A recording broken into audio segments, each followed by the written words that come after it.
பேய் வெள்ளம் புரட்டி எடுத்த உத்தரகண்டில் சிக்கியுள்ள யாத்ரீகர்கள் மீட்கப்படும் போது அவர்களை நடைப்பயணமாக முகாமிற்கு வருமாறு கூறக்கூடாது என்று உச்சநீதிமன்றம் உத்தரவிட்டுள்ளது. மீட்பு பணி குறித்து அறிக்கை தாக்கல் செய்யவும் மத்திய மாநில அரசுகளுக்கு நீதிபதிகள் உத்தரவிட்டுள்ளனர். சமூக ஆர்வலர் அஜய் பன்சால் தாக்கல் செய்த பொதுநல மனுவை நீதிபதிகள் ஏ.கே. பட்நாயக், ரஞ்சன் கோகாய் ஆகியோர் அடங்கிய அமர்வு விசாரணைக்கு வந்தது.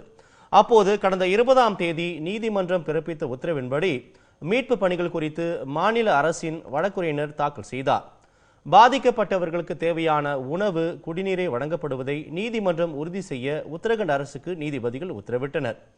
மீட்கப்படுவோர்களில் பலரை இராணுவத்தினர் கட்டாயப்படுத்தி நடைப்பயணமாக முகாம்களுக்கு அழைத்து வரக்கூடாது என்றும் அவர்களை ஹெலிகாப்டர்கள் மூலமே மீட்டு கொண்டு வர வேண்டும் என்றும் நீதிமன்றம் உத்தரவிட்டது.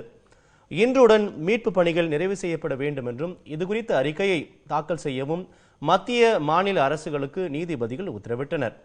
வழக்கு விசாரணையை வரும் 2ஆம் தேதிக்கு நீதிபதிகள் ஒத்திவைத்தனர். இதனிடையே அனைவரையும் மீட்கும் வரை ராணுவ உதவி தொடரும் என்றும் ராணுவ தலைமை தளபதி விக்ரம் சிங் உறுதியளித்துள்ளார்.